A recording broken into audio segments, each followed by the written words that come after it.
ყველაფერი 1929 წელს დაიწყო, როცა სამყაროში ეხმატკივებულად ცხოვრობდა, მაგრამ ყველაფერი მაშინაირია, როცა მონაკოს ქუჩებში რბოლის ჩატარება გადაწყვიტეს.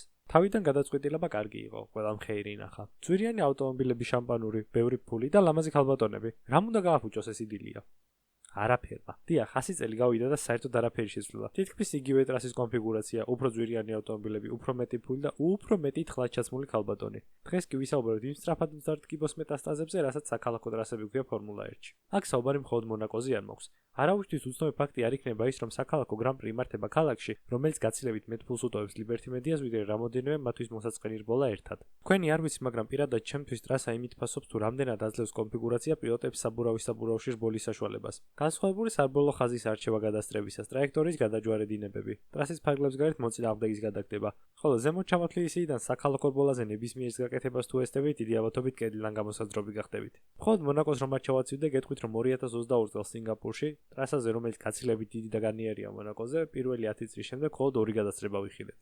ისიც მაქსის და ისიც ყველაზე სწრაფი მანქანით. და იქაც შეცდომა დაუშვა. აქედან დასკვნა, რომ საქალაქო ტრასები პილოტებს ბრძოლის საშუალებას არ აძლევს. ლოგიკურია, რომ თუ არ არის ბრძოლა, არ არის გადასტრებები, ხოლო მთლიანი რბოლის ყურება მხოლოდ იმის გამო, რომ გაიგო ვისი მექანიკოსი უფრო სწრაფად ცვლის საბურავს, საერთოდ არ ჯდება ფორმულას ესთეტიკაში. ძალიან უნდა ეცადო იმ ფაქტზე თვალის დახუჭოს, რომ 2021 წელს არ ჩატარებულმა ბელგიის ბოლამ უფრო მეტი გულშემატკივარი გაახალისა, ვიდრე მონაკომ, ლას-ვეგასმა და მაიამიმ ერთად ბოლო 3 წლის განმავლობაში. ვერსად გავიქცევით იმ ფაქტს, რომ საქალაქო ტრასებზე გამარჯვების მოსაპოვებლად აუზებად პირველი ხაზიდან უნდა დასტარტო.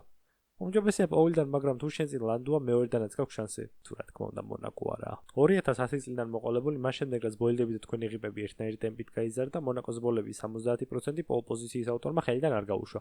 დიახ, კვალიფიკაციის გამარჯვებულებს სტატისტიკა შარლ ლეკლერი სერიოზულად უგდებს. რისთვისაც ძალიან დიდი მადლობა ფერარის და კომპანიას.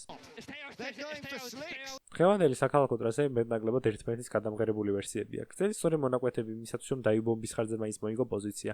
90 გრადუსიანი მოსახლეობები და ჰერპინები. რთულია შთაბეჭდილება არ დაგჭირს, რომ იმ ადამიანს, რომელიც იღებს ამ ტრასების ყოფნა არ ყოფნის გადაწყვეტილებას, არათუ სპორტული მანქანა უტარებია, Need for Speed-იც არ უთამაშია ბავშვობაში. ან იქნებ Liberty Media-მ ქართულ ფილმს უყურა და Grand Prix-ის ინსპირაცია აქედან აიღო.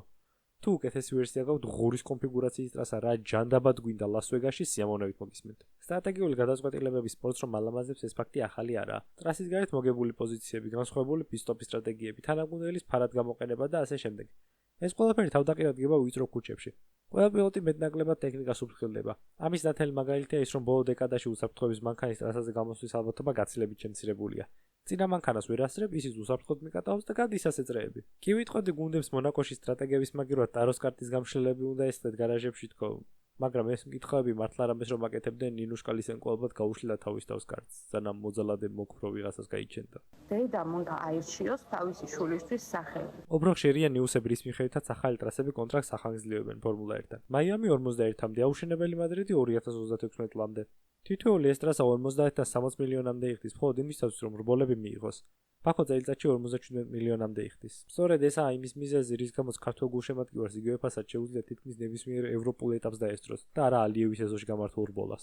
ლევანდელი კალენდარი დახუზულია საქალაქო ტრასებით, მაგრამ ცუდებში შეგვიძლია გამოვყოთ უკეთესები. ასე მაგალითად 2021 წლის ჯედას ავტოდრომის კალენდარში ჩამატებამ ძალიან კარგად იმოქმედა გულშემატკივარებზე და თითქმის ყოველ წელს საინტერესო რბოლას გვთავაზობენ პილოტები. თუ ნამდვილი რბოლის ყურება გინდათ, ისეთ ეტაპებში ჩაუჯექით, სადაც old-school მოხრეშილი მონაკვეთებია ტრასის ფარგლებს გარეთ. ადგილები, სადაც რბოლა უფრო მეტად ფასობს ვიდრე ფული. შევირგოთ ეს ყველაფერი იქამდე, სანამ ამ 6 მეტრიან მანქანებს ფორმულა-ის უფრო ვიწრო ქუჩებში არ ჩაგვიტანიან.